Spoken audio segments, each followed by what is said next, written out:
Shalom, Bapak Ibu yang dikasihi Tuhan. Kembali kita berjumpa dan belajar mengenai satu tema yang sangat penting, yaitu tentang Roh Kudus. Tema besarnya adalah tanda kamu disertai Roh Kudus. Penting buat saudara dan saya mengkoreksi diri.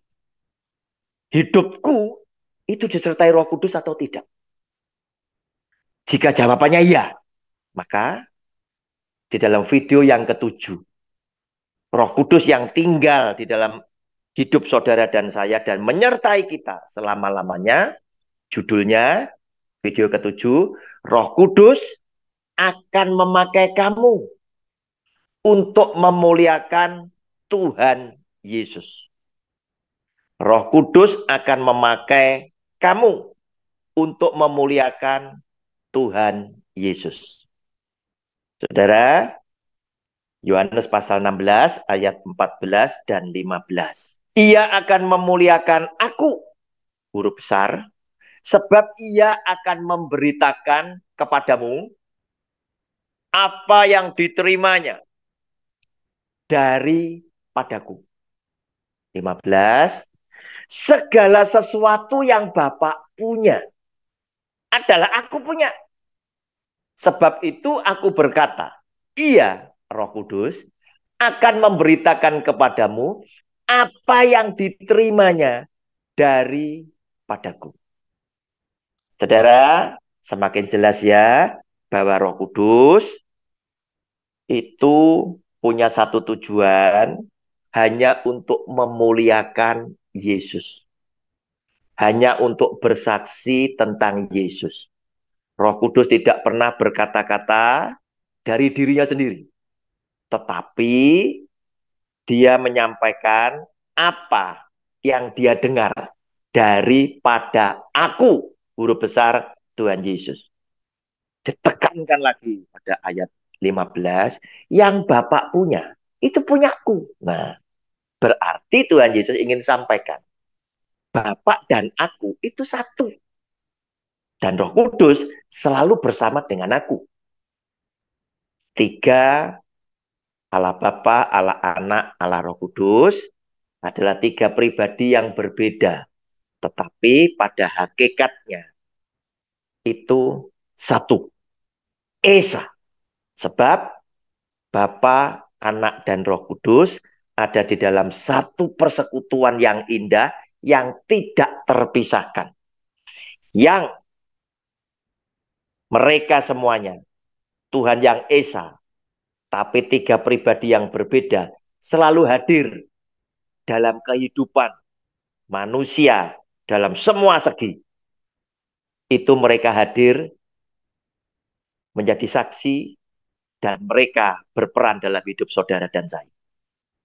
Saudara, Roh Kudus yang tinggal di dalam diri kita akan selalu memuliakan Tuhan Yesus. Sebab Roh Kudus akan memberitakan apa yang dia terima, yaitu daripada Tuhan Yesus sendiri. Saudara yang dikasihi oleh Tuhan, oleh karena itu, kalau kita ngelihat ayat yang di atasnya, orang bisa bernubuat. Itu pasti dia karena dia sahabat Allah. Allah berkenan menyampaikan pesan kepada seseorang. Dan seseorang ini tadi, dia akan menyampaikan. Dia akan menyampaikan untuk masyarakat yang lebih luas demi atas nama Tuhan sebagai sang pemberi informasi atau berita, dan itu pasti akan terjadi. Tetapi apa yang terjadi, saudara? Jika seseorang berdusta, berbohong, kemudian dengan kata-kata, tindakan yang spekulatif, siapa tahu cocok, pastilah, saya berani pastikan, tidak ada Roh Kudus di dalam orang tersebut. Khususnya jika seseorang berkata, Tuhan berpesan kepada saya, atau Tuhan mengutus kepada saya, agar saya Seperti yang dilakukan oleh Tuhan Yesus ketika dia menghardik badai dan badai itu menjadi tenang. Hari ini saya diutus oleh Tuhan Yesus untuk menghardik COVID-19. Supaya COVID-19 itu pergi dan ekonomi Indonesia dipulihkan. Saudara, hati-hati. Karena ada panduan di dalam kitab suci. Kalau Anda ada Roh Kudus di dalamnya, pasti Anda tidak pernah berdusta. Jika iya dipakai Tuhan, Anda akan bilang iya. Karena Roh Kudus akan memuliakan Tuhan Yesus. Nah, orang yang seperti ini berbahaya. Sudah pakai nama Tuhan Yesus, ternyata tidak terjadi. Sudah pakai nama Tuhan Yesus, tetapi tidak terjadi. Nah, orang ini berarti melanggar apa yang ada di dalam firman Tuhan. Kita lihat Ulangan 18 ayat 18 sampai 22.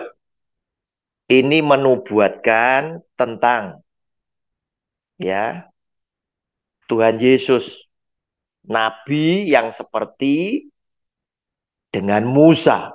Musa dipakai Tuhan sebagai tokohnya di perjanjian lama. Tuhan Yesus menyempurnakan Musa menjadi tokohnya di perjanjian baru karena dia adalah anak Allah. Seorang nabi akan kubangkitkan bagi mereka dari antara saudara-saudara mereka. Seperti engkau ini, aku akan menaruh firmanku dalam mulutnya dan ia akan mengatakan kepada mereka segala yang kuperintahkan kepadanya. Orang yang tidak mendengarkan segala firmanku yang akan diucapkan nabi itu demi namaku, daripadanya akan kutuntut pertanggungjawaban. Tetapi seorang nabi yang terlalu berani untuk mengucapkan demi namaku perkataan yang tidak kuperintahkan untuk dikatakan olehnya, atau yang berkata demi nama Allah lain, nabi itu harus mati. Jika sekiranya kamu berkata dalam hatimu, bagaimanakah kami mengetahui perkataan yang tidak difirmankan Tuhan?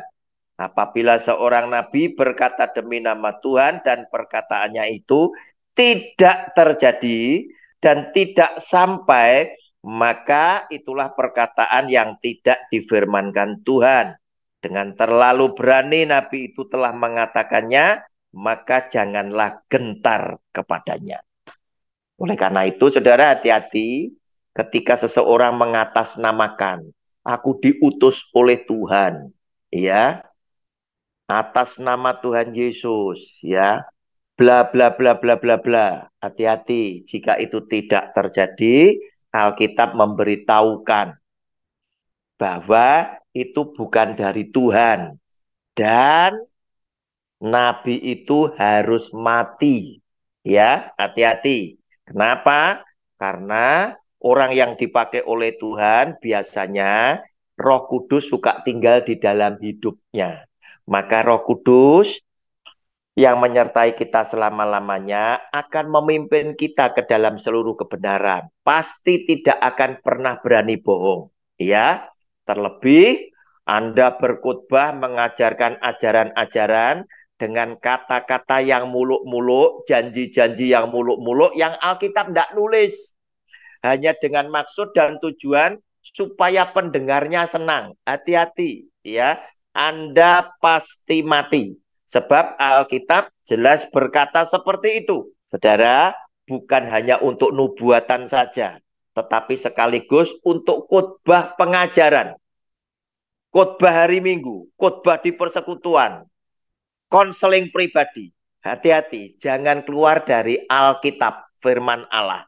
Supaya Anda tidak berbohong, tidak berdusta. Semuanya yang tertulis, yang saudara sampaikan, sebab Roh Kudus akan mengingatkan saudara dan saya tentang semua yang dikatakan oleh Tuhan Yesus, yaitu firman-Nya. Saudara, Orang yang mengatasnamakan tadi kemudian tidak terjadi, telah melanggar 10 perintah Allah. Bilang diutus oleh Tuhan Yesus untuk menghadapi COVID-19. Saudara, dia melanggar 10 perintah Allah. Yang mana? Ulangan pasal 5 ayat 11 sebagai penutup video yang ketujuh ini. Jangan menyebut nama Tuhan Allahmu dengan sembarangan. Sebab Tuhan akan memandang bersalah orang yang menyebut namanya dengan sembarang. Artinya apa? Jangan mudah pakai nama Tuhan, nyatut nama Tuhan untuk membuat pendengar itu yakin. Saudara, jika itu tidak terjadi, firman Tuhan bilang, itu bukan dari aku dan orang yang memperkatakannya berurusan dengan aku harus mati. Saudara, Roh Kudus yang tinggal dalam hidup saudara, yang berkenan menyertai saudara, karena Anda adalah orang yang setia mendengar firman Tuhan dan melakukannya semuanya dalam hidupmu sehari-hari, akan memakai kamu untuk memuliakan Tuhan Yesus. Tuhan Yesus sudah memberkati Anda bersama keluarga, sebagaimana Tuhan Yesus sudah memberkati saya bersama keluarga saya. Amin.